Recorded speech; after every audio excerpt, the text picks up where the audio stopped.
Well, this is exciting. Yes, it is. Um, so, the first thing I want to talk about is the fact that you're my grandmother. Um, and you raised me a good amount because both of my parents are hardworking people, Hmm. and you picked up some of the child care. So I wanted to ask you what it was like. This is back, 1993. What was it like taking care of my sister and I? What was it like raising John? Yeah. It was interesting, and what I think the exciting thing is to just see the different personalities in children, and you were just amazing. You had energy that wouldn't stop. Hmm. You kept going and going and going, and it was a joy to just watch you grow because you were like 1 years old when I started, went into two, and you spent a lot of time at my house.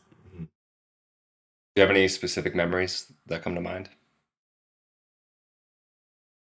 Yes, you were 2 years old. You were walking around, and we had a, a VHS player, and the cover was broken, and you knew exactly where that cover went.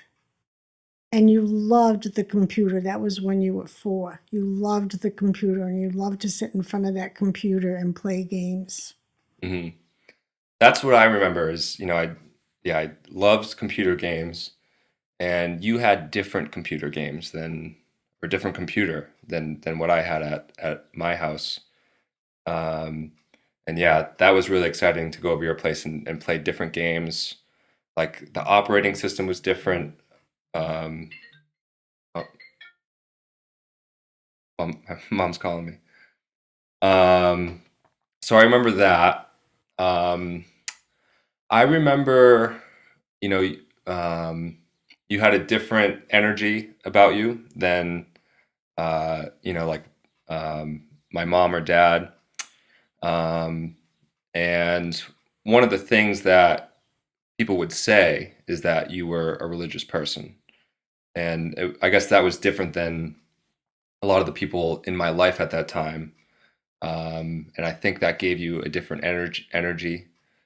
And it was very peaceful and a lot more relaxed and consistent compared to um, the other people. Um, and it's kind of funny. Another thing I wanted to ask you is, I think growing up when you're a child, the experiences of your parents or of your grandmother might seem normal, but then as you grow up in life and you meet other people, you start to realize, okay, this isn't quite the normal experience Hmm. that a lot of people have. And what I think about in that context is the fact that you became, is it a devout Christian? Is that the right way to put it? That sounds good. Yeah, devout Christian later in your adult life, Yeah. which is not an experience that a lot of people have. So I did want to ask you about that, what that looked like, um, finding religion uh, later in your adult life. It's interesting because we're talking about 12 rules for life, and we're talking about chaos and order. And I was 52 years old when I came to Christ, and I was searching for something. I was searching for meaning, and I tried a lot of stuff. I mean, I was a New Ager for years and years. What does that mean? New Ager, that's where you like to probably believe in reincarnation. It's kind of fun to have your palm read once in a while or go to a fortune teller. You just read. And astrology, my gosh. My kids grew up on astrology because that's where I was in my 20s and 30s. Everything depended on my sun sign and my horoscope. So when I got out of bed, the first thing I did was read my horoscope. But in my 50s, none of that was pleasing. So that's when I decided to buy a Bible and read it. So I went to Kmart, bought a Bible, and said I was going to believe everything I read. I started with the book of Job. It's an interesting story. Uh, And that was the beginning of my walk, which was some 30 years now. Did you know that? I mean, I'm thinking about like, what was the first experience going to church like? I knew that part of this journey that I had started on was going to be to find a church. So I took my father and we explored churches. And the first church we went to was a Pentecostal church. And there was a lot of hallelujahs and amens and banjos and singing. And I says, yeah, this does not feel comfortable. Then I went to a Baptist church, and it was dresses and husbands and wives, and I was by myself in dungarees. And I says, yeah, this doesn't feel comfortable. And the third church I went to was Episcopal. And there were people in jeans and people alone and, all sorts of people.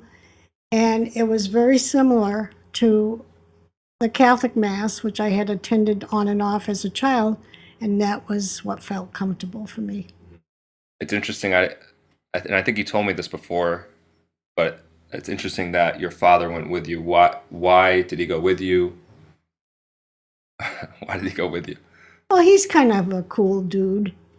So when I asked him to come with me, he always supported the church. He never went to the church, but he was a regular giver at a local Catholic church. So he was up for it. Down for the journey? Absolutely. Yeah.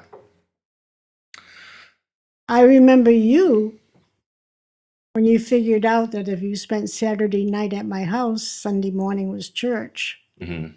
And once you figured that out, you would say to me, Grammy, I don't want to go to church. And I would say, yes, I know. And then I'd take you to church. Yep. And once you realized that the way to get out of that was to not spend Saturday night at my house, you spent Saturday night with your great grandmother. Yeah. Well, it's funny, I was thinking about that too. I feel like my normal experience or my average experience in school was kids were mean. Kids could be mean. Kids could be funny. Um, and the kids that I met at church were not mean at all. And in a strange way, it was a different experience, something I wasn't used to. Maybe it made me a bit uncomfortable. Um, and of course, that's just me experiencing it as a kid. I couldn't quite feel comfortable, and at the same time, trying to understand what was being taught to me um, also made me uncomfortable. You know? And I probably liked sports and video games and other things. Well, for the record, church kids can be mean too. Yeah, I'm sure. Yeah. Just for the record, church kids. I did youth group at church. I worked with teenagers. And I made it a rule very early that we would not talk about anybody that wasn't present, because that's when it gets mean. That's really, and you've told me about that before. It's so hard to do. It is. Very hard to do. It is, because gossip is fun. Something made a noise, but I think we're still recording. Um, so tell me about the first time you remember hearing about Jordan Peterson. First time I heard about Jordan Peterson, which might have been about, I would say, 7 years ago, um, I listened to a Catholic bishop, Barron. He was from Los Angeles at the time, and he mentioned this phenomena, Jordan Peterson, who was helping young men to stand up and do the right thing, I guess is the best way to say it. And so I listened to a few of his lectures. And then I think it was about 4 years ago, you and I were at a banquet together. And I shared that I liked listening to Jordan Peterson. And that's when you told me about his book, 12 Rules for Life. I thought maybe we talked about him before that, but I definitely remember talking about him at that banquet and being a bit surprised because the way that I was exposed to him was through Mm-hmm. Joe Rogan podcast. and it's not something that I think you would listen to. Um, which I oh, have since. right, and you've tried, Yeah, I and listen to Joe. yeah, yeah. And I remember you texted me and said, he's an interesting guy, and that's a good Yeah. way to put it. Um, so yeah, Well, I mean, I remember Joe Rogan podcast. It was kind of my introduction to podcasting. These are 2 hour conversations with people like Jordan Peterson. I also remember Duncan Trussell and um, Sam Harris are two other names that kind of jumped out that when I heard the conversations, it made a big impact on me, and Jordan Peterson as well. Um, and then Jordan Peterson has a lot of podcasts and videos on YouTube, separate from Joe Rogan, that talks about, I guess, his philosophy and wisdom that he has. So it must have been around the same time. We probably read the book around the same time then too. as you're talking, I'm remembering that you and I started talking about books we were reading. Yeah. And at the time, you were reading Brothers Karamazov, Hmm. which Jordan Peterson loves Dostoevsky. It really came from Jordan Peterson to read that book. Yeah, and I got halfway through it, which is good. But yeah, I think that's where we started our journey, Hmm. was through that book. Yeah.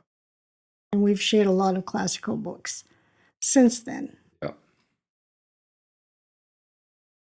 So we can talk about the book. Well, actually, so I do have this question here. Um, so you already talked about this a little bit, but I guess to say the question again, maybe some more things will come to mind.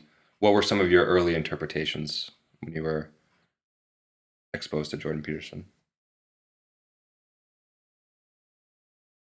I liked his intelligence, and because I like A, philosophy, and I like B, just delving into how the mind works. I have read Jung before I listened to Jordan Peterson, and I've read Plato before I listened to Jordan Peterson. So this wasn't new to me. His Hmm. his his stories are powerful. I can say it was pretty new to me. Um, I hadn't read Jung or anything before. I've had classes on Greek philosophy, but there was some interest there, but I'm not sure much stuck. Um, and yeah, my first listens to Jordan Peterson, my first interpretations were the same as you. Definitely intelligent, um, talking about things that I didn't hear a lot of people talking about necessarily. Like what? Mm, and this is a pretty popular sentiment, I think, when talking about Jordan Peterson, but the discussions about responsibility Hmm. and how to frame your life, and maybe what the right things to pursue are, in a way that makes you feel happy and content. So yeah.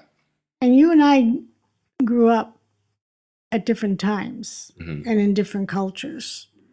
So I have the blessing and the curse of seeing a lot of cultures. You have just what you've been through so far. Hmm. But, when people ask me what it was like in the 50s, I just tell them, see the movie Grease, because that's what it was like in the 50s. Hmm.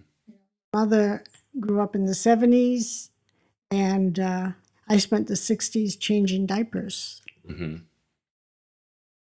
You grew up in what? 2000s, really. The 2000s, yeah. So things are a lot different. Do you think there was more?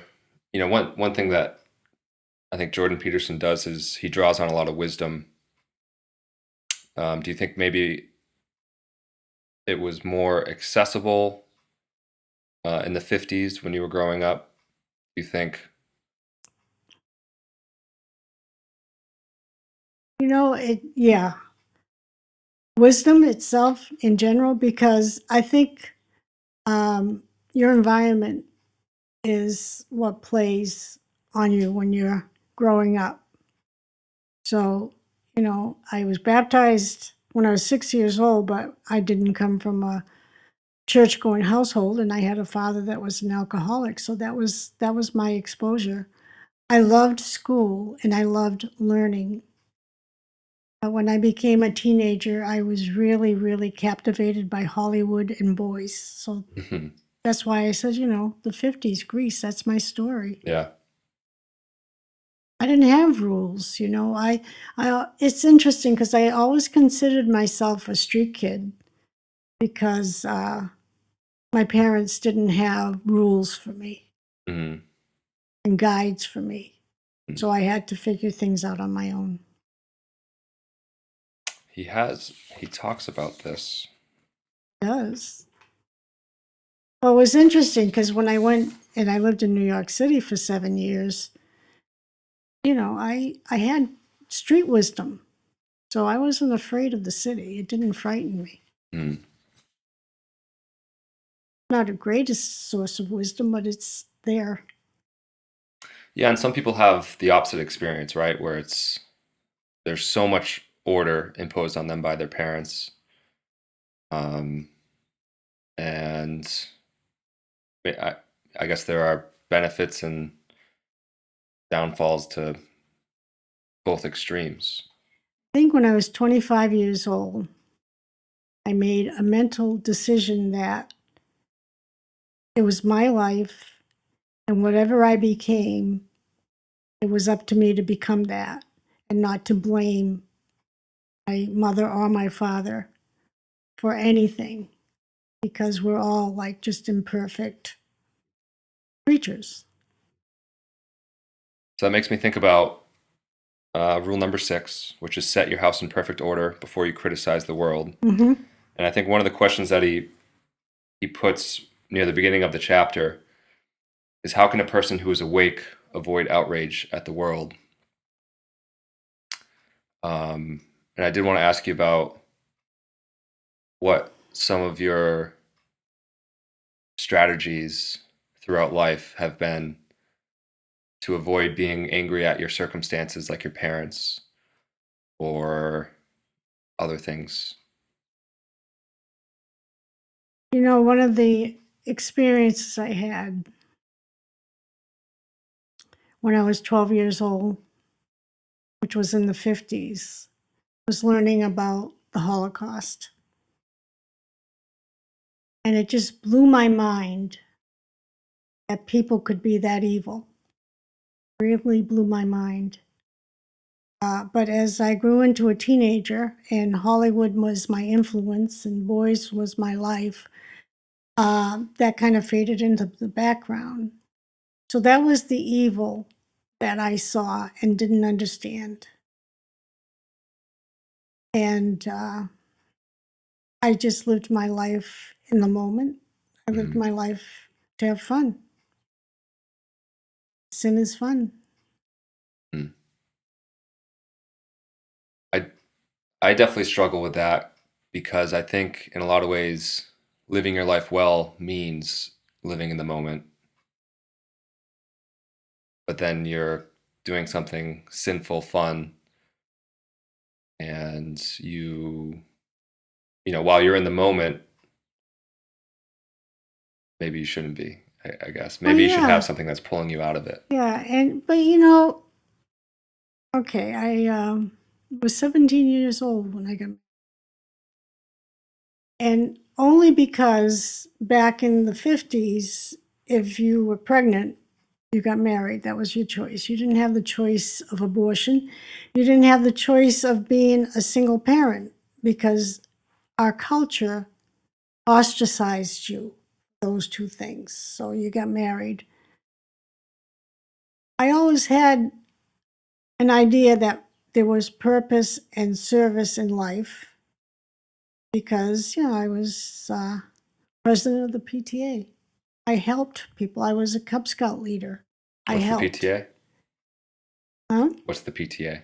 It's the Parents Teachers Association. So when you were, When your mother was in first grade, all with the PTA, and then I don't know. I always seemed to rise to a leadership position and became president of the PTA. Yeah, and then I, with three sons that I had, Cub Scouts was the avenue. So I always liked serving. well, that's interesting. I mean, at the same time, you were pursuing things like serving. It seems like you still struggled with finding meaning. Yes, I did. 17 is not a good age to get married, and Yeah, of course. getting married because you're pregnant was not a good reason to get married. So the marriage didn't work. Mm. So then I found myself ending the marriage, which broke my heart, but it happened. Do you think a lot of the, let's say, like habits and behaviors that you didn't like, that maybe took away from meaning, do you think those came from being upset about your circumstances? Absolutely, Yeah. absolutely. And this is an antidote to chaos, and chaos is the horrible things that happen to you, and chaos is the bitterness that it brings on, and chaos is the absence of hope. So, and you can talk again about religion, but I'm interested to hear about how you worked through bitterness. I worked through bitterness. Specific to, I mean, Well, and it's about meaning. And I found my meaning in the work I did. mm, So I was involved in finances on the corporate level and became a controller of a company in New York when I lived in New York, and came back to Massachusetts when you were a baby and became a controller at a company in Massachusetts. So that was my life. My life was my work. I worked 7 days a week. I loved working. It mm. was my purpose. And that was a way for you to like address those feelings of bitterness. It was a way for me to feel that I was important. Mm. And I think the bitterness was I didn't feel that I was important. That I failed. Divorces can be construed as failure. Well, when I think about bitterness, uh, like you said, getting married at 17 and having children at 18, Hmm. right? Especially during the 60s, where it was this what Summer of Love. That was it. Yeah, that Um, was the piece, the flower childs, the mhm, age of Aquarius. mhm. I spent that decade changing Changing, right? diapers. But where is your bitterness from? Or do you have bitterness? Yeah, I mean, so outrage at the world, absolutely. Um, Sometimes there's bitterness about not having structure sooner, not, um, not, yeah, having more structure sooner, defining what I thought that my life purpose is or should be, what I want to pursue sooner. And there's missed time in that, you know?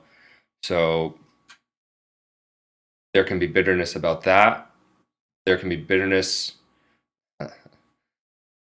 Um, there can be bitterness about other people, of course.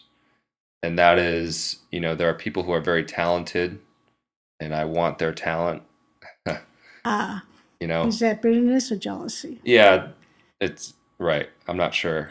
But Um, But there's a rule in here, and I don't know which one it is to compare yourself to who you were yesterday Hmm. and not to who someone else is today. Hmm. I think maybe bitterness can be more inward, and then jealousy is more projected on other people. Hmm. Um, yeah, this chapter has a lot of wisdom about how to deal with that. Which chapter are you talking to? Set your house in perfect order before you Okay. criticize the world. Is that the clean your room chapter? Yes, pretty much, and that's yeah, That's the t-shirt. right, yeah. Do you know what a meme is? It's kind of like an avatar, isn't it? It's almost like a comic Yeah. in Okay. one picture. Yeah, I think that's one of the memes about Jordan Peterson is if you were to sum up everything he says, it's just clean your room. Yeah, and that's and all of the bad publicity this man gets amazes me because when I sit down and say to someone, "Well, clean your room," why is that a bad thing? It's every mother's joy is to have a kid clean his room. Yeah, and here's someone, yeah, who draws on his many years of professional psychology on top of, his education with philosophy and exposure to the Bible and brings in a lot of wisdom to help answer, uh, to have an answer on how to avoid being outraged at the world. And you're right, Well, when he delves into that aspect of who you are and the outrage, he makes you look inside yourself to understand that we are all capable of evil acts, mhm, which is why he spent so many years studying the Holocaust, mhm. because we all have that in us, the ability to hurt. So And it where, goes back to what you said about kids being mean. mhm. It's there, it's in us. Where do you, so yeah, when you say that, I think about two different things. Um, or for some reason, I split up evil into two different ways. Um, and I guess you have, he talks about in the book, this a sin of omission and a sin of commission. Right? So you have evil or sin that is An act. a conscious act, and then evil or sin that is maybe more passive. You're just kind of, um, The passive sin of evil is indifference. mhm. And lately he's been recommending this book, Ordinary People, which I'm reading and finishing up. And again, it goes back to a police battalion in the 40s in Poland that killed Jews and Poles and Russians, but they were okay. And the mass of the German citizenry was just indifferent to Hitler's final solution, which was kill all the Jews. And that's a sin of omission, The indifference is the indifference. sin of omission, Okay. Where do you think the sin of commission comes from? pulling the trigger with your fellow. And again, I'm using this particular situation as an example, pulling the trigger with your fellow police officers because it's the thing to do. And he talks about this a lot. When you're doing something that evil, there's a lot of drinking involved because you know what you're doing is evil. Hmm. I guess I mean, you know, that example. A big part of that is societal pressure. Right. Everyone. You know, as far as my understanding is, Hitler was very convincing. You had a whole society of people who thought maybe he had the right answer and the right Right. ideas. So if and you're pulled in by the tide of that. Right. How about something more like maybe it could be, I guess, you could think of it as something more self-destructive. Evil or sin can manifest that way, or even um, people who are mean. Yeah, people who are mean, actively mean to other people. There are people, unfortunately, who commit mass murders, where do you think that type of evil comes from? I know you said it's the act of pulling the trigger. Where does the Well, we've already dealt with the fact that I have decided to follow Jesus. So if you read the Bible, and he does a lot on the Bible, and if you read the stories, there is a spiritual element to life, and there is a devil out there, and he's he's the basis of evil. We had a comedian, I forget his name, I think it was Flip Wilson, that always would say in his comic routine, the devil made me do it. And that doesn't mean that every time you do something that is evil, it's because Satan is pushing you. There's a part in us that, could be better. hmm. I think in this chapter he talks about the Columbine Right. kids, and there is definitely, I think, part of uh, that evil is the idea that yeah, this life is meaningless. Yes. Do you think you ever, you're human, so we all struggle with bitterness. Um, did you ever get to that point where you thought it was meaningless or that other people were meaningless? Was there something that pulled you out from going too deep into that? Now you're getting into um, bitterness. You're getting into depression, Hmm. which he talks about a lot in his first rule: stand up straight with your shoulders back. I've always had good posture, so that, and I don't have clinical depression. A lot of people do, Hmm. and I found that chapter interesting. And stand up straight with your shoulders back. Oh, what a great rule! And then when you read the chapter, it's all about lobsters and serotonin. So you got to take the rules at two levels on the face and say this is good.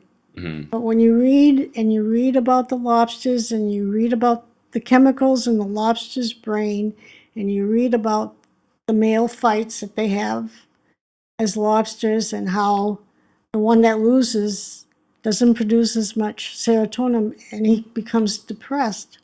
Depression is a serious issue. Hmm. And I have a friend right now going through this issue, and I've had other friends that I've seen devastated by this issue. Some of them don't recover, and a lot of the process to recovery is finding a chemical solution. Yep. And because everybody's body is different, there's a lot of trial and error in that. Yeah. I really like that chapter. I think it's the perfect chapter to start the book with. I'm not sure how much he talks about it in the book, but I've definitely heard podcasts where he does say, look, um, it's completely possible and even likely that the solution is chemical, and we can Mm-hmm. we can don't have this idea in your head that all chemical solutions, pharmaceutical solutions are out the window. They can definitely help, which I'm glad he talks about, because sometimes when you think about just the rule at its face value, stand up straight with your shoulders back, you could think that that is a solution for everyone, and it might not be. At the same time, um, what a I do think it's a great rule and a great uh, idea to remind yourself. Well, we have predators out there.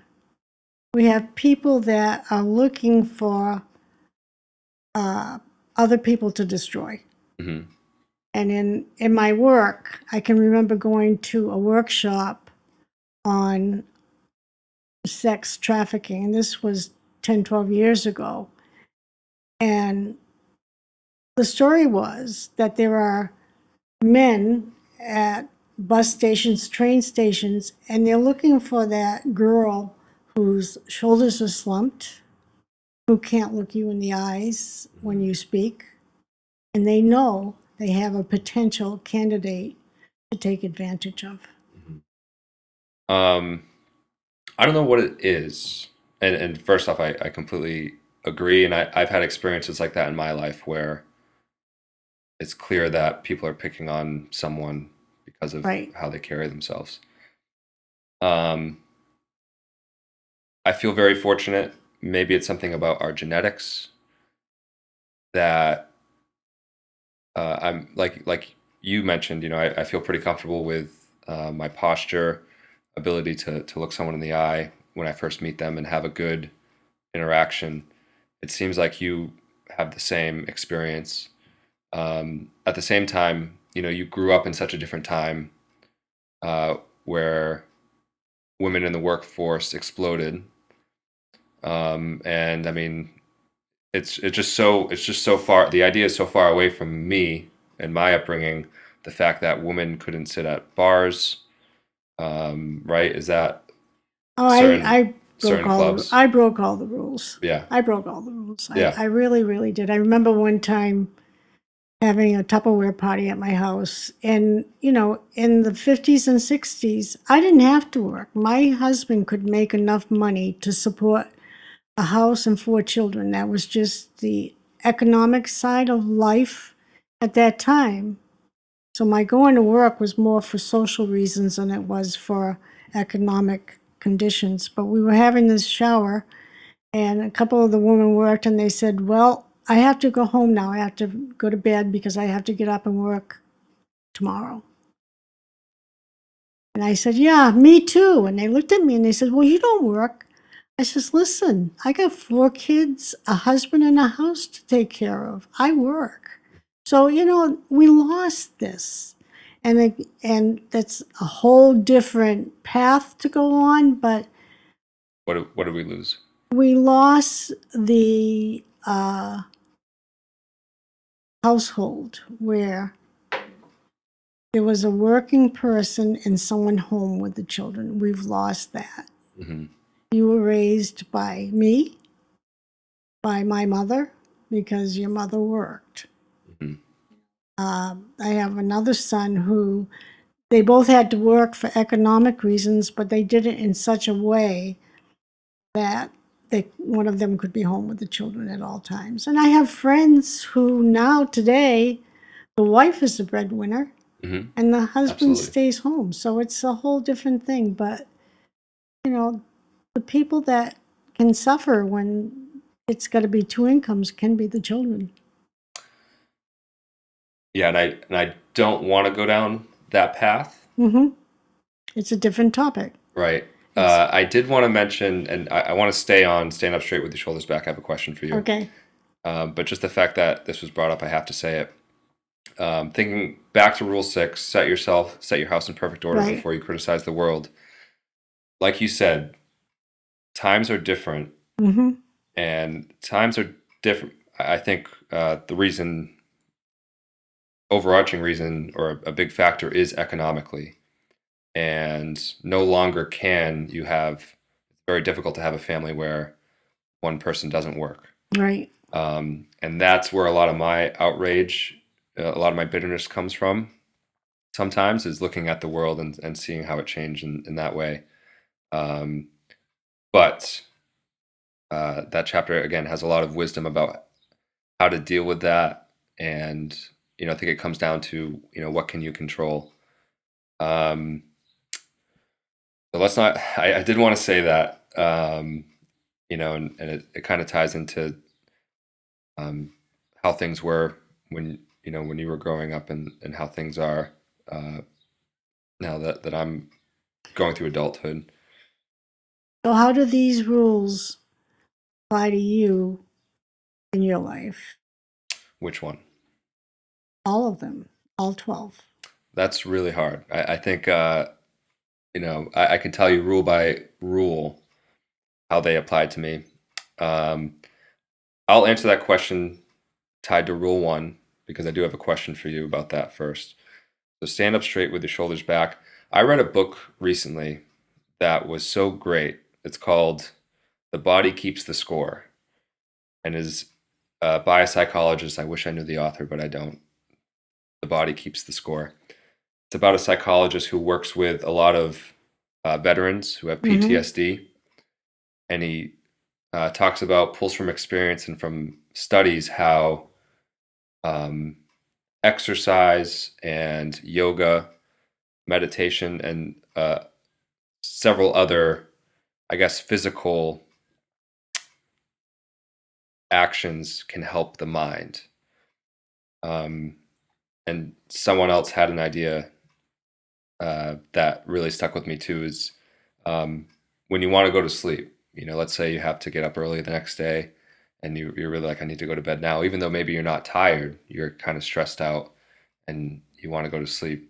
A lot of people, or it's a natural reaction to try and calm the mind, but maybe, a more effective way is calming the body and the mind follows. So those are some ideas that come to mind when I think about this chapter. In my own life, I use those ideas all the time. Um, Stretching is very, very important to me. I try and meditate, but just in terms of yeah, leading the mind with the body and setting yourself up, and thankfully, like you said, posture has never really been an issue.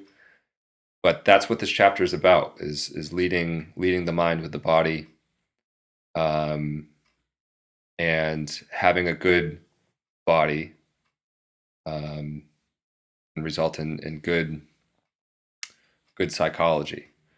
Um, I don't know if you have any similar stories or thoughts that come to mind when you think about this chapter. It's a great chapter. Mhm. I think about lobsters a lot differently now. Mhm. I did want the question that I had for you about this chapter is going into the professional or corporate life. I'm sure there are, and in the time that you lived, there must have been people who are dismissive of you just because of the fact that you were a woman. Um, you know, did you have strategies in terms of, yeah, I mean, positioning yourself in a conversation, presenting yourself a certain way? I did, and but I'm strong-willed, so I'm not afraid. And years ago, I went to a workshop on women in business, and what impressed me the most is the leader of the workshop was describing, and this was positive, that men have the ability of taking a project, doing the work that's necessary for the project, setting it down on the table and saying, this is the work I've done. Women have quite the opposite because they put their heart into everything they do. So they can do the same project. They can put the project on the table and say, this is the work I've done. And then pick it up and say, and I've spent days and hours and nights agonizing, and this is it. And they can't separate their emotions from their projects as easily as men do. Mm-hmm. I can. Mm-hmm. I can. So in many respects, I have that ability that men do. If you criticize my project, I don't feel slighted. Mm-hmm. I'll listen.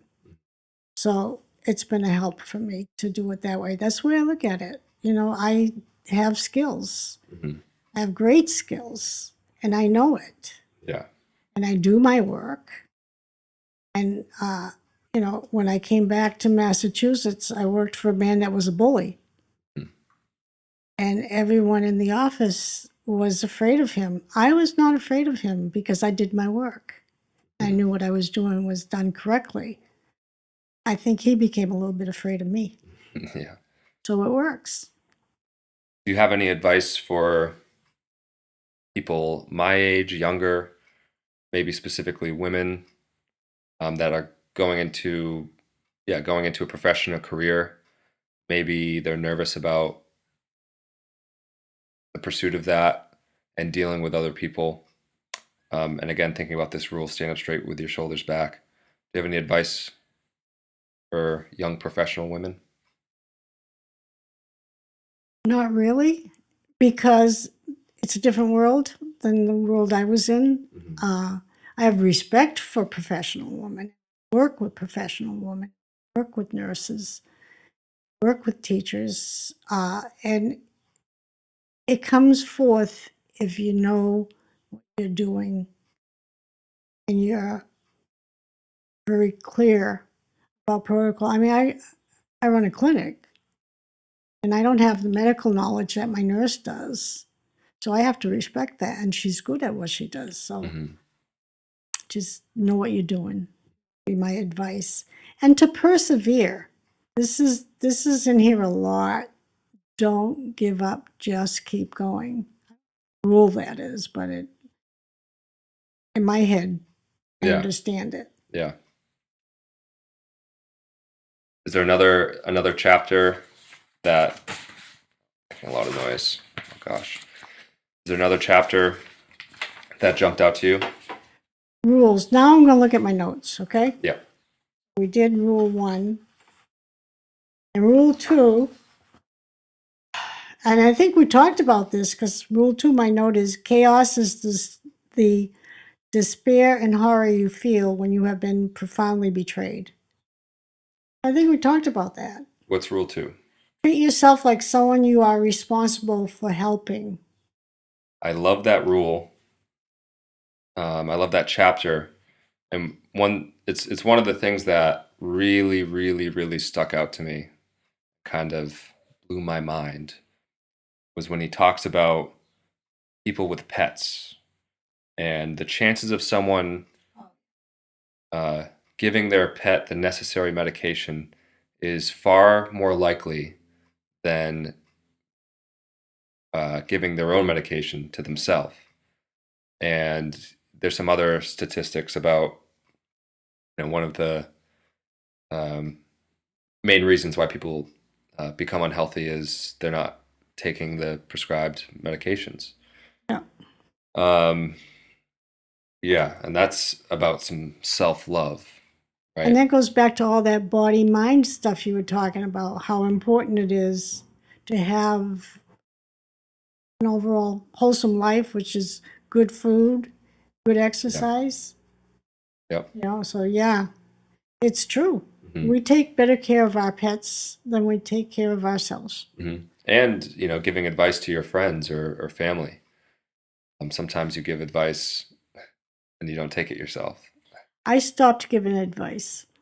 That can't be true. No, it is. I think this is what you're reading this book and you're reading the chapters in their entirety. What you're hearing is Jordan telling stories. The rule may be a bit of advice, but he's demonstrating that rule by telling a story, and some of them are about his own personal experiences. I used to give advice, and then I had and this goes back to the 70s, and then I would have people say, well, I did what you advised me to do and it didn't work.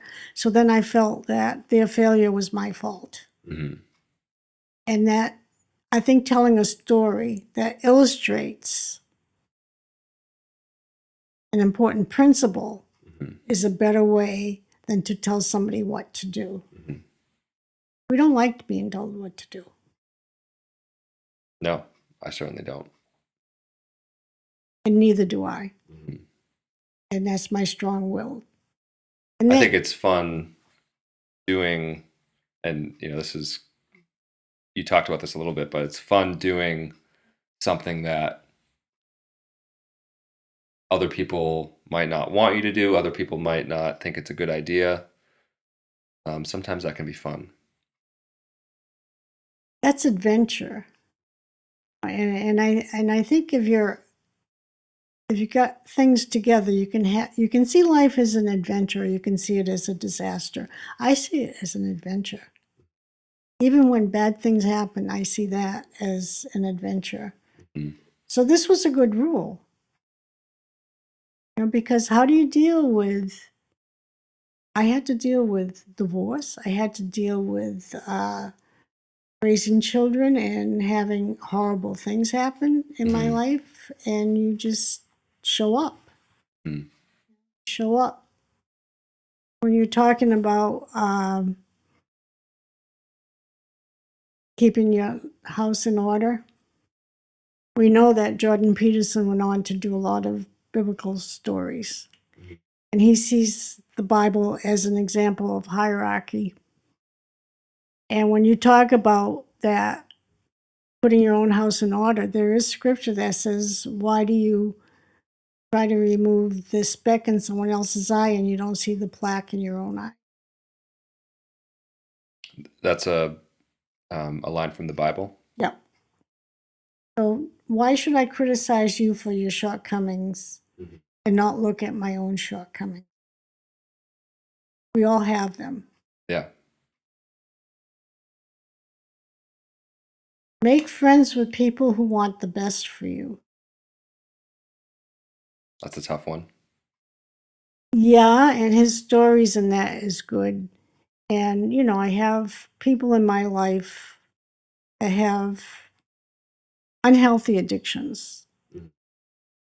And, drinking is one of them.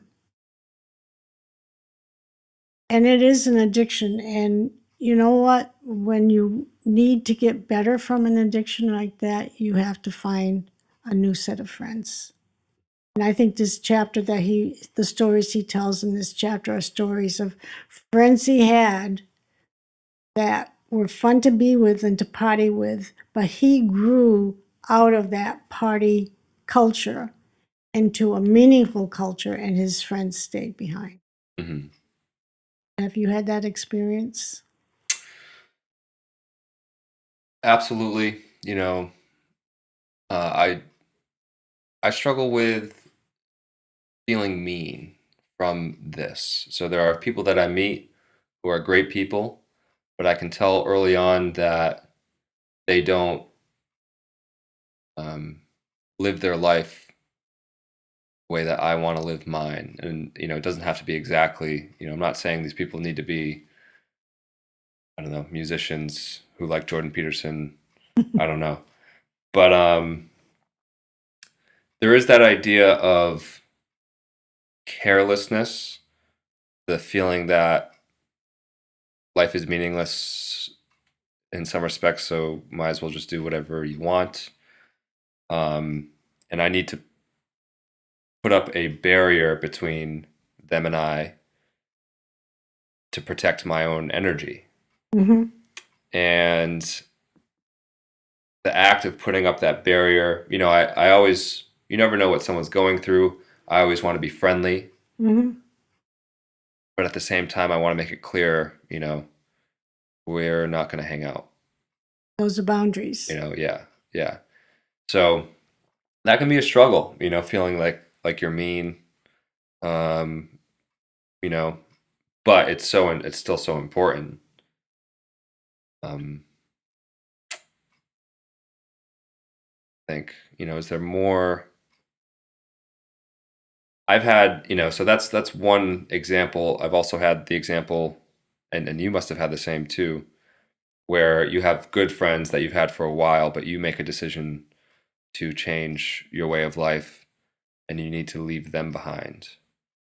So this is not someone that maybe you just met and you're putting up boundaries. This is someone that you've had in your life for a long time and you're good friends and you need to start putting up more boundaries. Um, yeah, it's really hard to do. I mean, I'm not sure to what extent I've done that. I've put up boundaries, but I haven't cut people out of my life entirely. So, have you found other people your age that are interested in some of the stuff that Jordan Peterson talks about? Overall, yes. Good. Um, overall, yes. Not, yeah, like some interest. Yeah, there's not a lot of people though, or at least a lot of people that I've met. Um, yeah. Okay.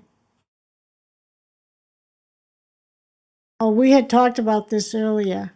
Compare yourself to who you were yesterday, not to who someone else is today. We are not equal in ability or outcome and never will be. And we taught you're a musician. You know your level of skill there.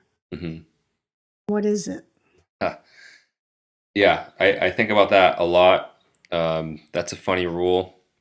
One thing he talks about in that chapter that I try and remind myself is we have the tendency to compare ourselves to other people, but we're not always thinking about the different ways in which to compare. So usually when you look at someone else, immediately, you know what I really like is cars. I really like cars, and I drive like not a very cool car, but I see people in cool cars sometimes, and I that's when I'm like I compare myself to them, and I say, you know, that'd be really nice if I had a cool car.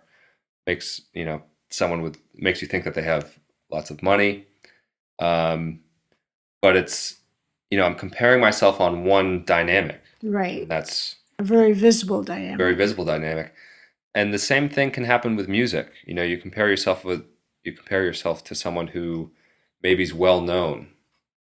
So they have they have So who's fame. your hero in music? That's a tough question. I can talk about who I grew up listening to because, just like with movies or books, my heroes tend to be the flavor of the week or so, what I'm listening to now. Um, What did you grow up listening to? I had a Jim Morrison poster. I thought I was going to be Jim Morrison. Um, yeah. And I'm not sure. I guess that's kind of the reason might be for reasons of performative, just someone who seems cool and comfortable on stage and kind of leading uh, the group's leading everyone's thoughts in a certain direction that maybe hasn't been explored before or considered.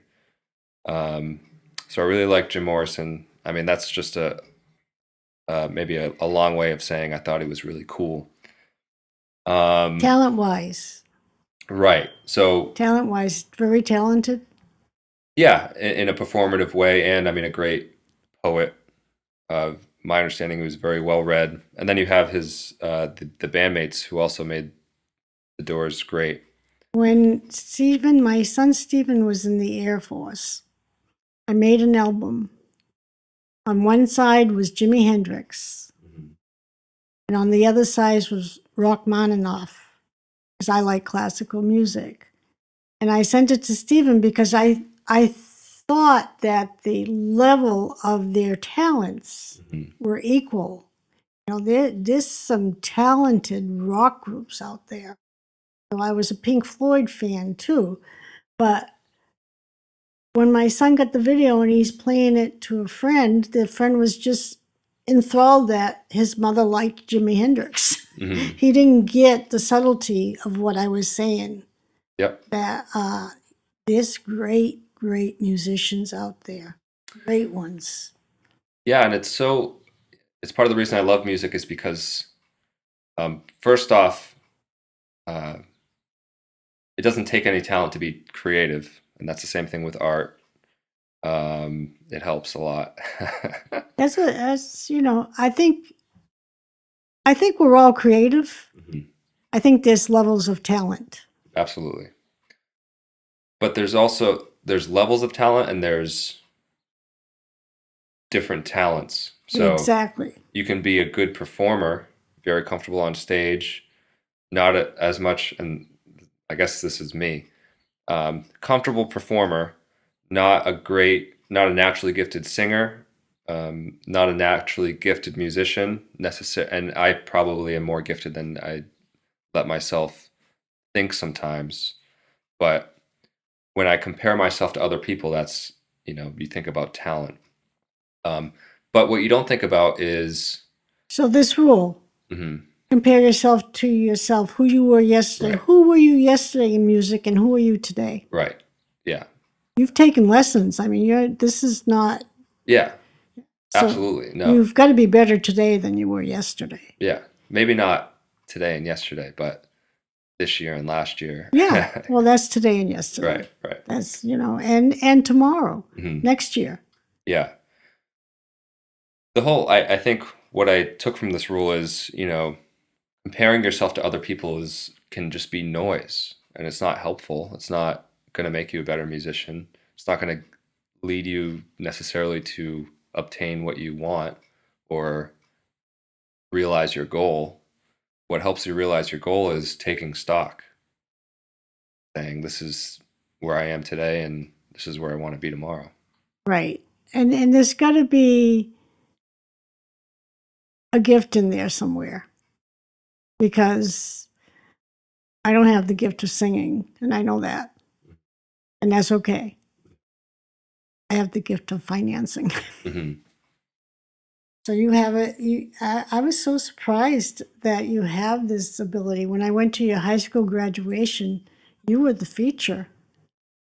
Very lucky. Yeah, that surprised me. Hmm. And now you're playing in clubs. That's good stuff. Yeah. Doesn't earn you a living. No. What What do you think of when you talk about comparing yourself to other people? What do you get hung up on? All right, let me read this other thing he said in here that I wrote down. The world allows for many ways of being. You don't have to succeed at. If you don't succeed at one, you can try another. Hmm. That's a big deal. Yeah. We shouldn't get consumed if we fail. Hmm. Yeah. We should just go on to try something else. Yeah, and I love that quote because he says there's many different ways of being, and that can apply to music or whatever pursuit you have. Just because one person is a great singer and better than you, more talented, doesn't mean that you don't have natural gifts, natural talents in the space of music that you can work on and highlight and it just brings the focus back to yourself, which is where it should be when you're pursuing a goal. What do I need to work on to that? Is there something that because I think it is a natural feeling. I guess if you want to say that's jealousy, is there something that you get hung up on where you have to catch yourself and remind yourself that first off, you don't know everything about the person just because they have this thing doesn't mean that their life is great. You talk about now. I think maybe you're looking at idols and heroes. Who do you idolize? Who's your hero? Um, One of the best gifts I have is I have no desire to be perfect. And that is a gift because I have friends who have to be perfect and it's anxiety causing. I don't have to be perfect. Is that something that you naturally kind of had at an early age, or is that something you had to I find? think I naturally had that, because my father was such a renegade. I think I just inherited a lot of his rebellious ways. And that's having a disregard for what other people Um, think about you.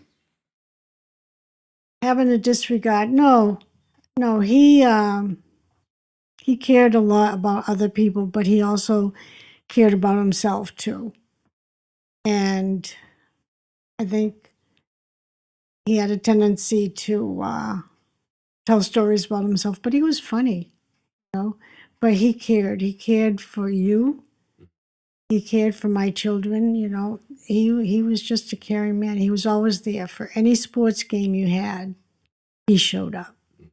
You remember those days? Not quite. Maybe a Coolidge Park. And I then can that would be remember. more my children. He was there for them. So, yeah, you have to find that balance. And you know what? This is the deal. This is the one thing in my Christian walk. We talk about love. And I'll go back to Bishop Barron, who I mentioned at the beginning. And Bishop Barron's definition of love is willing the good of the other person. That's a powerful statement. And boy, that takes you out of yourself. Hmm. You know, and we talked about when you meet people, you don't know their stories. Yeah. But, and that's one of those rules in here. Listen to what a person says, they might have something to say. Hmm. And you get to that intimate level with people and find their brokenness and you listen to them. And then if you love them, you will the good for them. What do you think about social media in with this idea in mind? Don't compare yourself to others. Compare yourself to who you were yesterday. I think that social media is an amazing tool and it's a selective tool. I guess garbage in, garbage out. Hmm. But Is that what you mean by selective? yes. Yeah. And I love it because I love YouTube. Mm. So I get to listen to Jordan Peterson and Bishop Barron and Joe Rogan. I listened to him too. Lex Friedman, we haven't talked about him, but I've enjoyed his podcast. And the exciting thing, because I don't have television, the exciting thing is YouTube knows what I want to see. So when I turn on my YouTube station, I have all stuff that I want to see. I don't have to wade through things that I'm not interested in.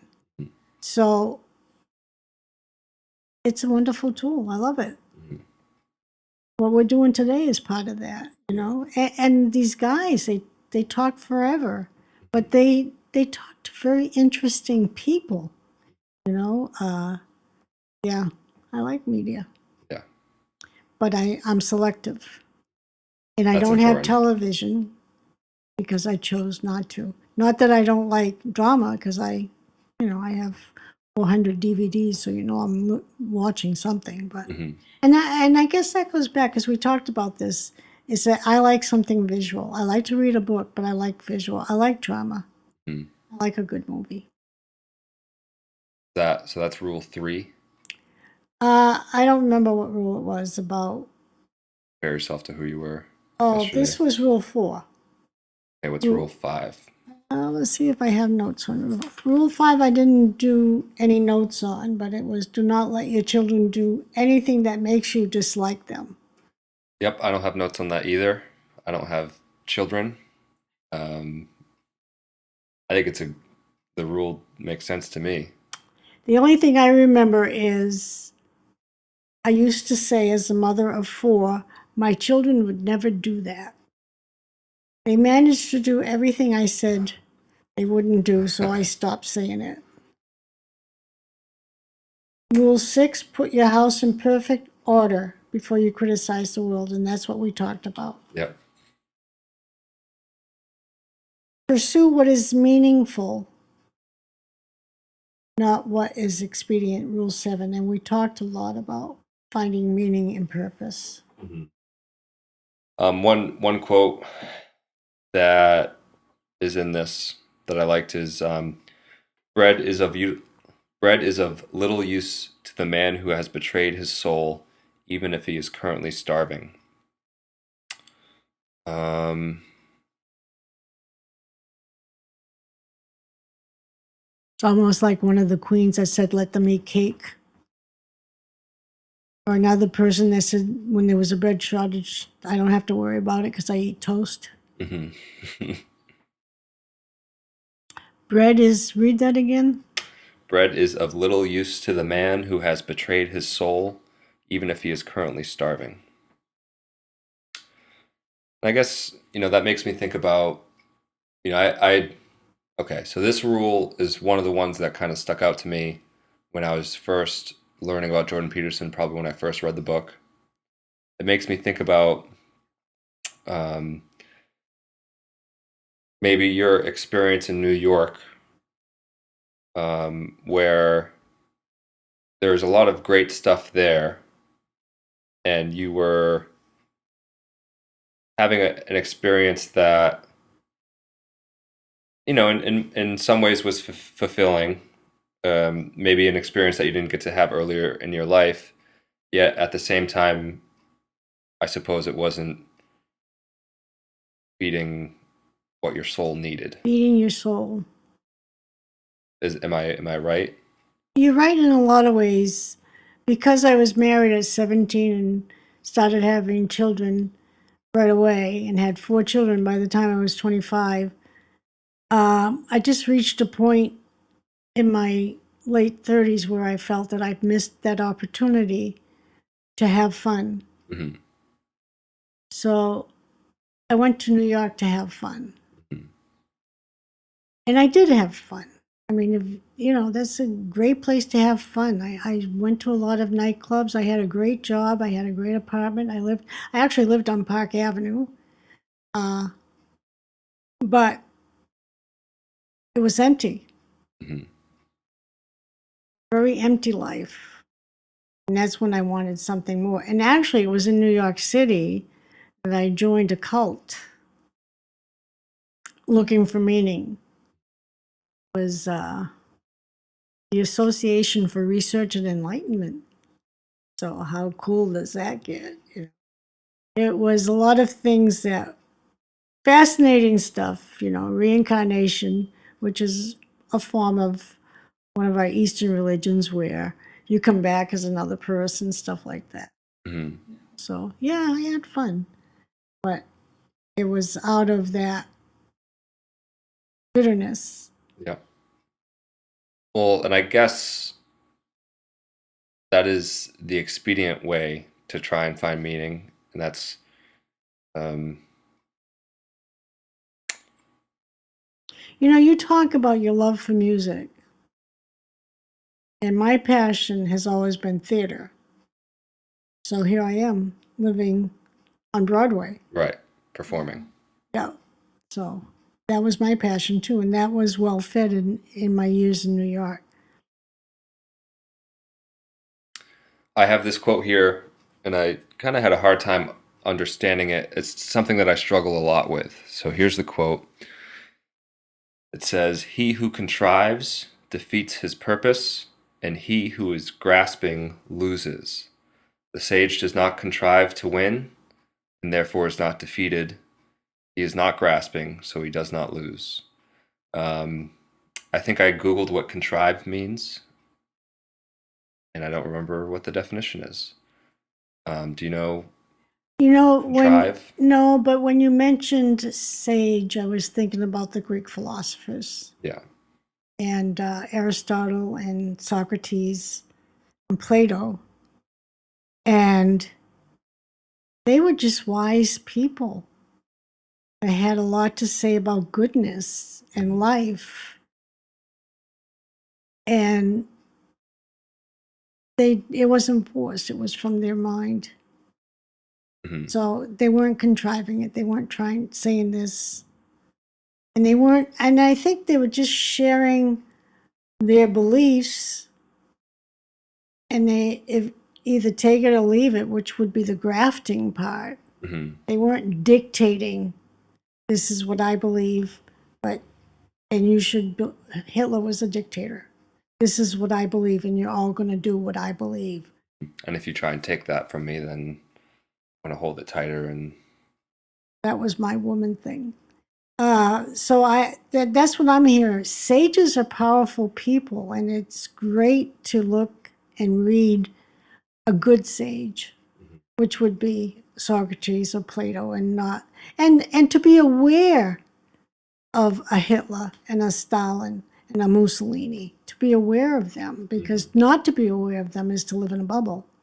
yeah, I think what I struggle with, specific to this comment, is I have strong I have a strong idea about um, the goals that I want to pursue, um, the ideal life that I would have 5 years from now.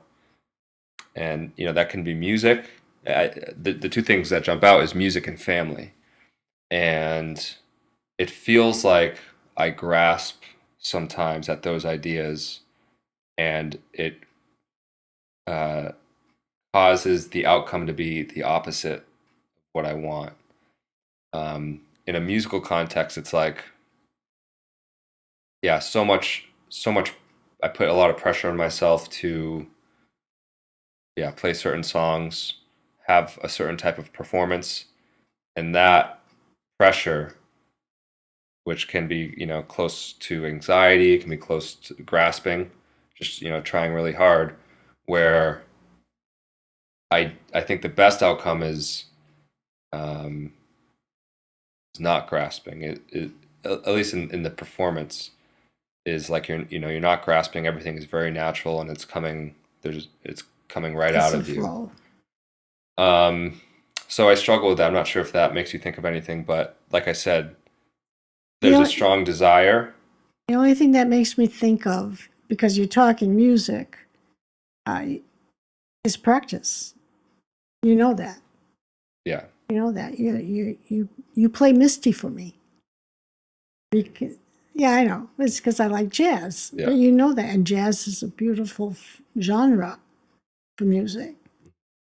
But it's practice, practice, practice. And, talented people have to practice. Mhm. So, and maybe that's the same in raising a family. It's practice. Hmm. And then there's a letting go There's in a the letting moment. go and there's making mistakes, but don't let them take you over. You've seen accomplished musicians on stage in a performance make a mistake because you Hmm. heard it, Yep. but yet they keep going. Hmm.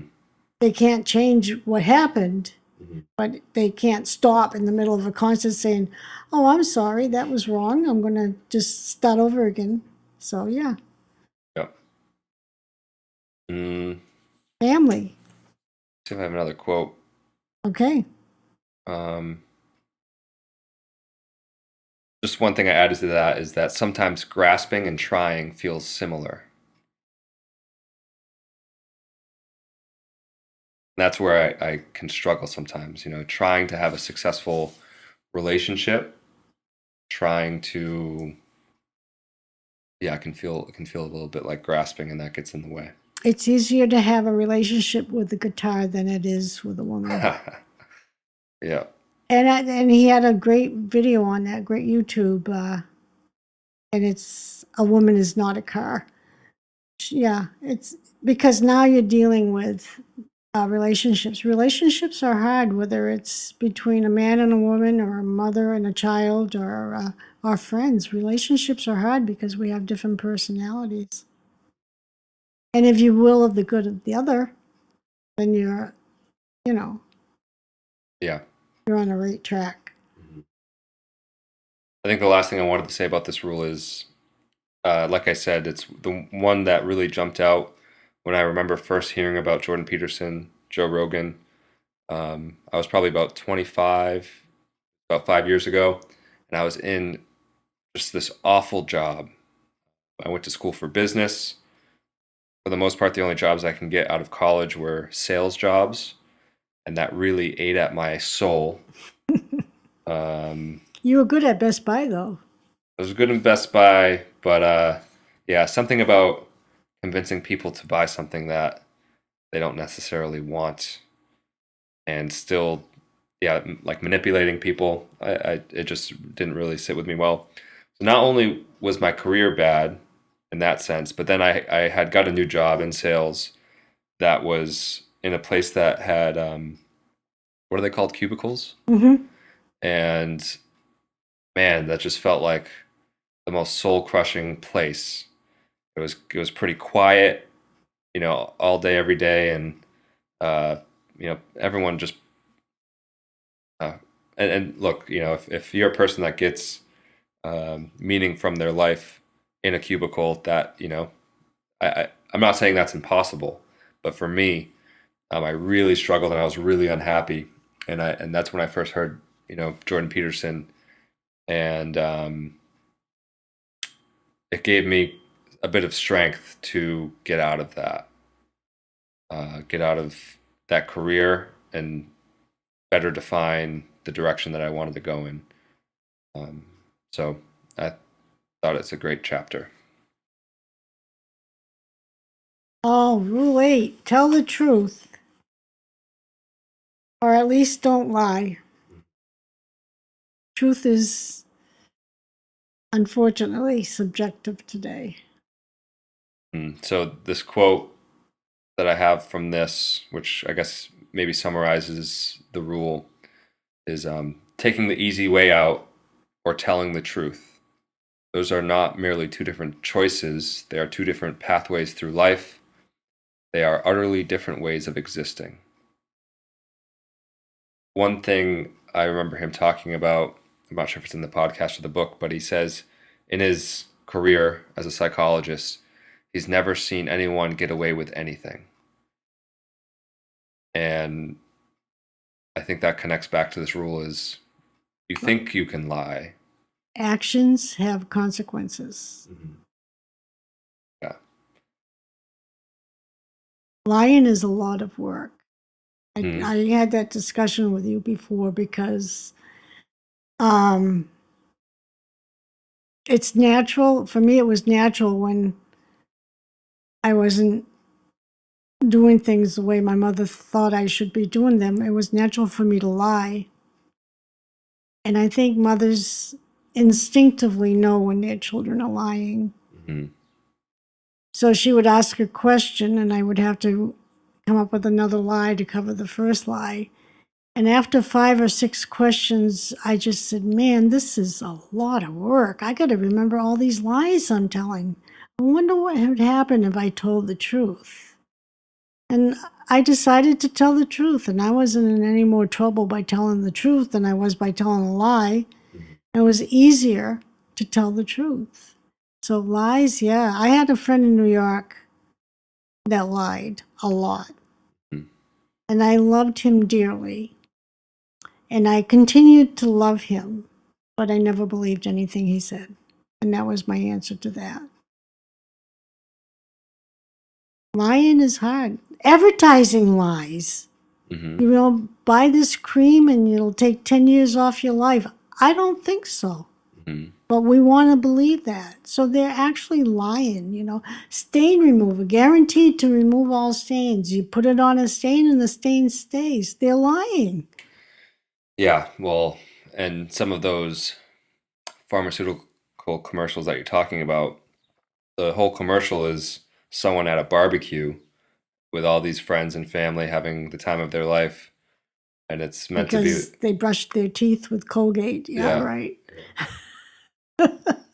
Yeah, lying, telling the truth is hard in today's world because there's too many truths. Mm. And that's a big thing. That's a big thing. And that's not the avenue we want to take today. No, but we can talk about.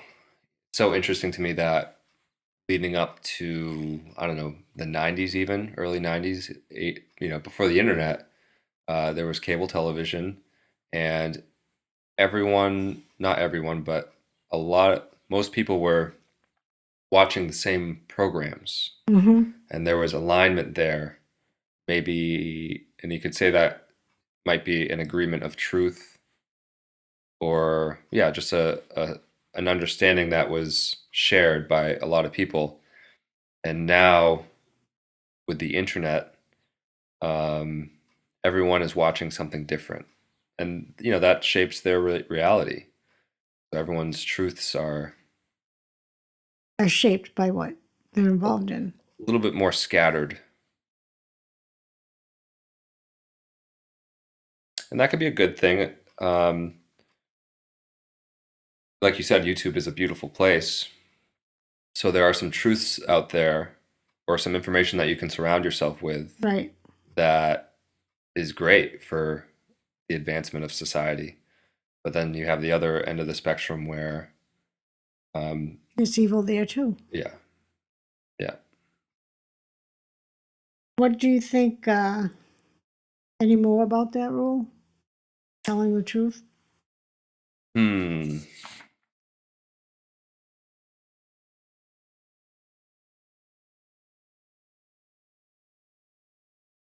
Your mother lied. Your mother was about, and I'll tell this story because I love this story. I don't know, she might have been 8 or 10. And she broke a lamp in the living room and blamed it on the cat. Hmm. So, loving detective stories, I decided to set the scene of the crime and prove that the cat could not have broken that lamp. And it was the day of the 4th of July parade, and she was scheduled to go with her grandmother to the parade. And I said, Sally, you can't go to the parade. Not because you broke the lamp, but because you lied. And she never lied after that. Hmm. You know, that was the biggie. That was the consequence Hmm. of that lie. Yeah. So I learned the other way just by being lazy, I guess. Lazy is the mother of invention, someone once said, and there's a lot of truth in that. Hmm. Exactly. Rule 9, assume that the person you are listening to might know something you don't. We touched on that too. And he said, advice is what you get when the person you are talking with about something horrible and complicated wishes you would just shut up and go away.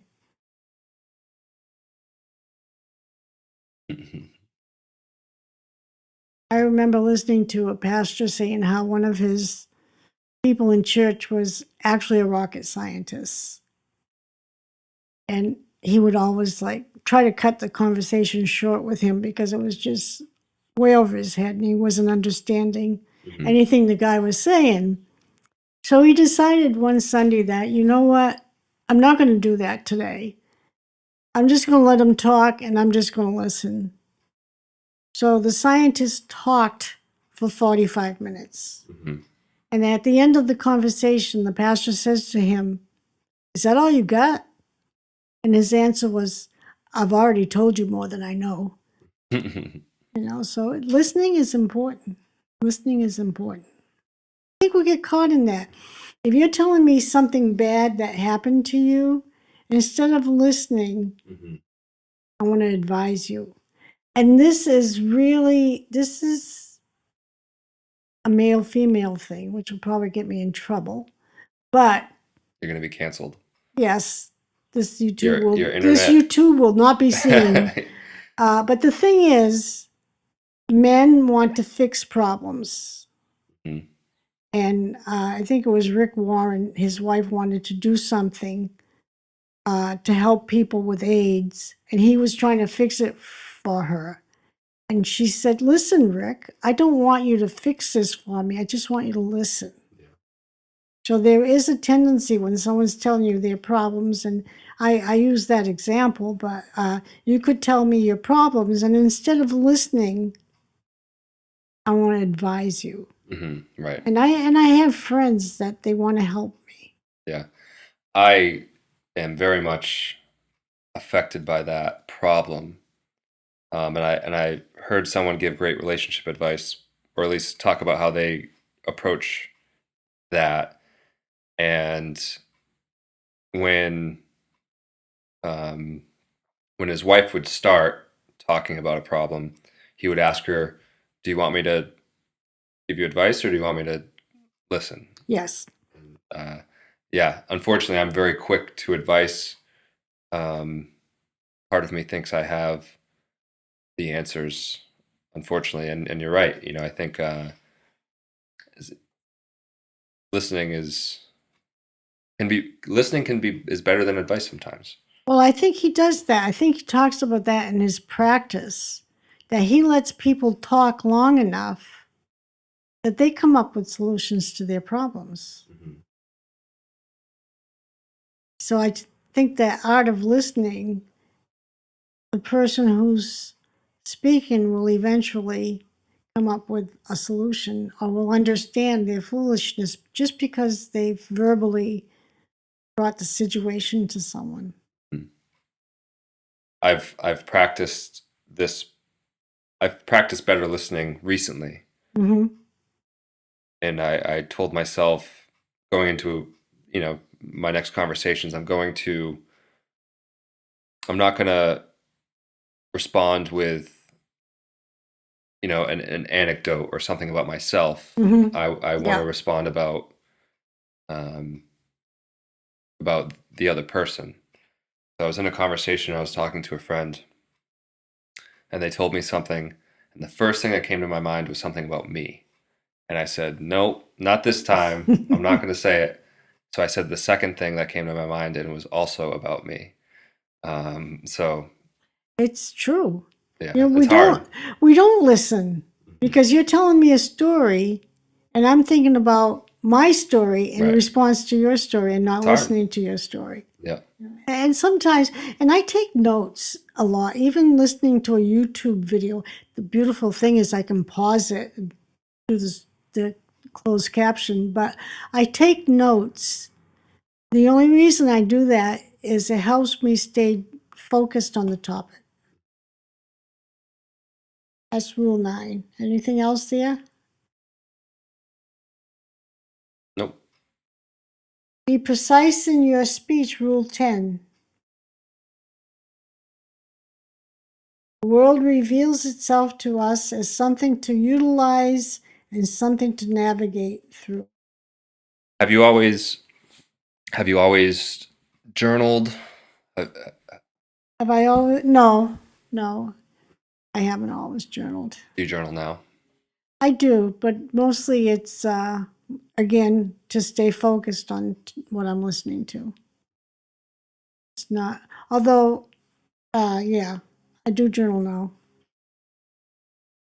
I don't have notes on this chapter, but that's what makes me think of is clarifying your thoughts. Well, it's good to, yeah, like I said, and I like to write stories. I remember asking you to write a story one time, and you didn't really write a story. It sounded like a police report. Kind of was.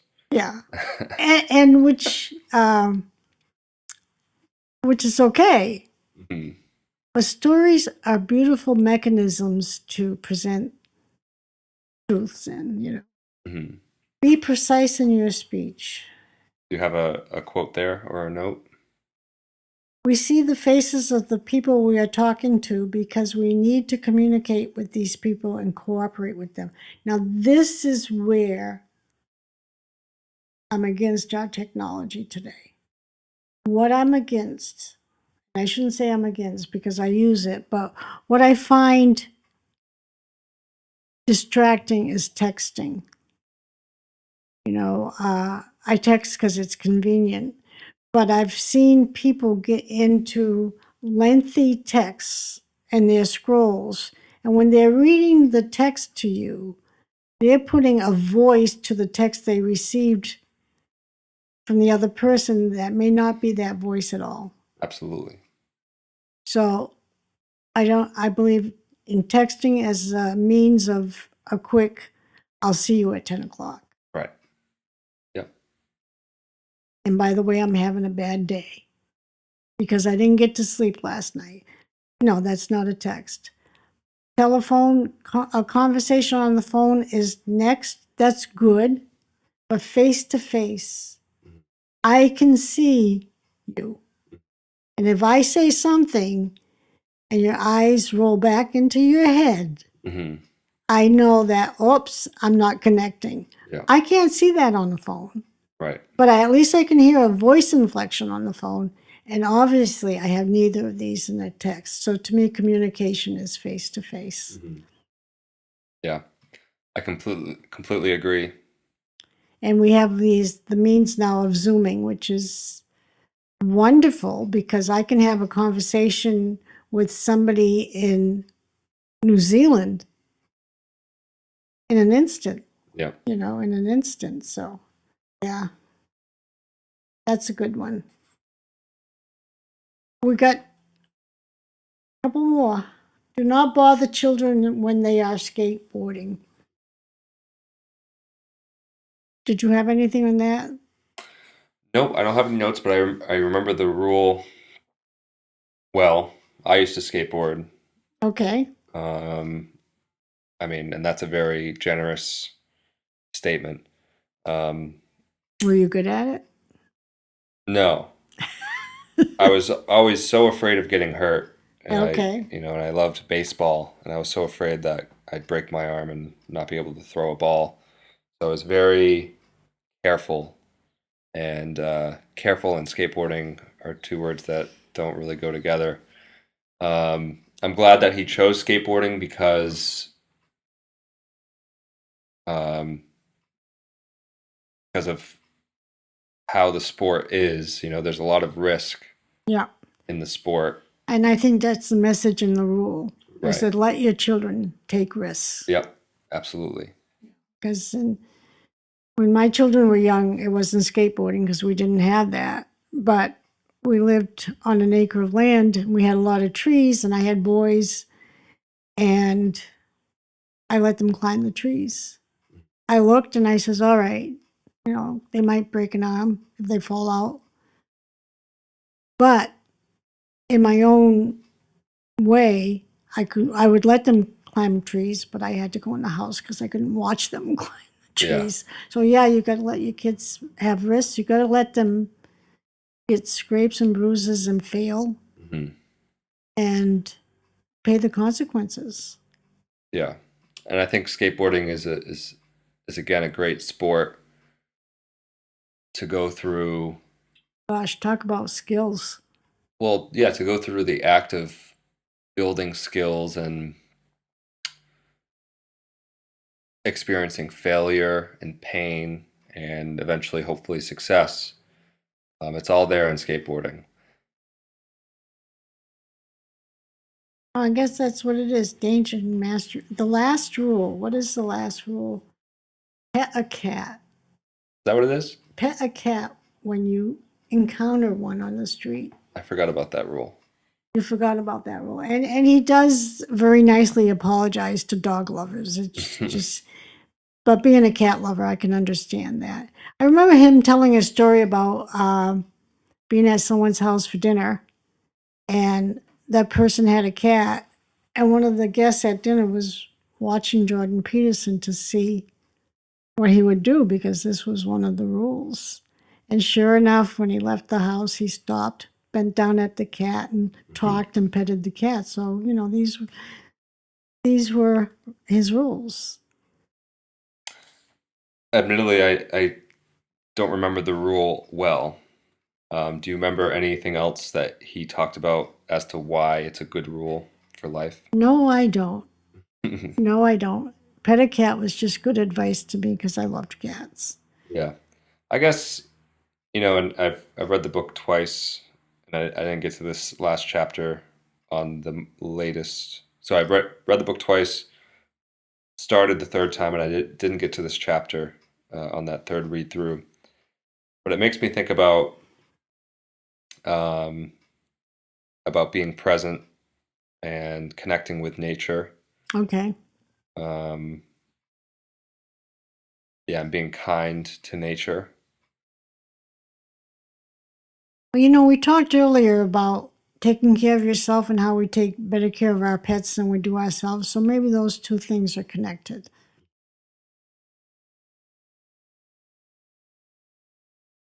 So, I was hoping your cat would make an appearance in the. my cat is people shy. Yeah. My other cat, Maverick, was not. He would have been here on camera. My cat does attend my Zoom meetings. Her tail does go by the screen several times during the course of a meeting, but other than that, she's people shy. Now, would Where do you want to go from here? We've done the 12 rules. I think we've done it. So if Okay. there's any closing um, thoughts that you have, we can go there. No closing thoughts. Because I think we would get into other subjects, but I admire Jordan Peterson. I admire his ability to tell the truth. And, he's just a good person to me. Mhm. These rules are good. These rules are good. I don't know why he gets so much bad press, but his rules are good and wholesome. And they're from a clinical point of view, because that's who he is. Mhm. Um, if you're giving advice to someone about finding meaning, um, yeah, I guess if you can talk about that, you know, um, what advice would you give to someone who is looking to find meaning? Where does Jordan Peterson fall with that? Fall within that?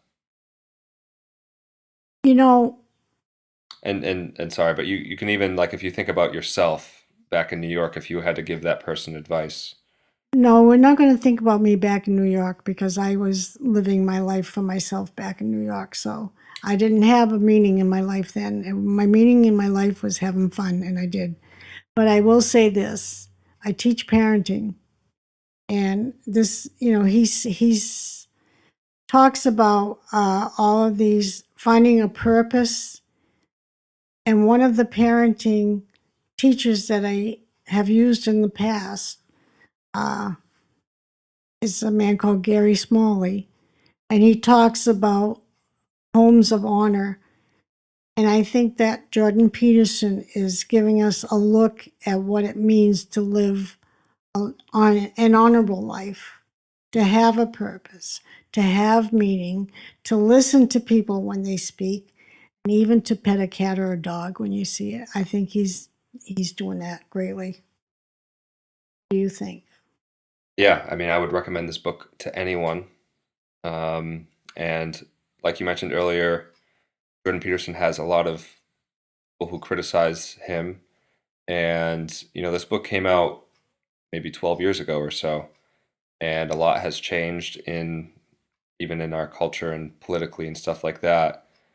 And I would tell anyone, to put all of that aside and read the book because there's a ton of wisdom and helpful information to, like you said, uh, lead a more fulfilling life, a life with more honor and purpose.